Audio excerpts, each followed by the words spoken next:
প্রথমে দিয়ে দেবো একটু সর্ষের তেল, কটা কালো জিরে দিলাম,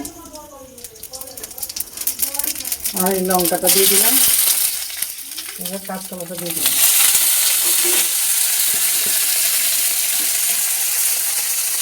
দিয়ে দিলাম।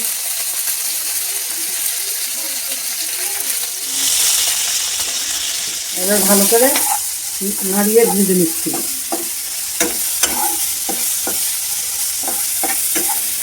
কাঁচা ভাজা হয়ে গেল, খোসা শুদ্ধ ভেজেছি।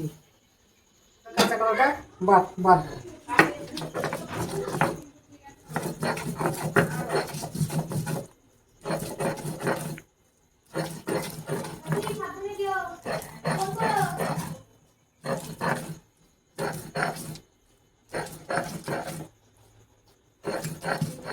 আমার কাঁচা কলা বাটা হয়ে গেল। যদি আপনাদের ভালো লাগে এটা শেয়ার করে দেবেন।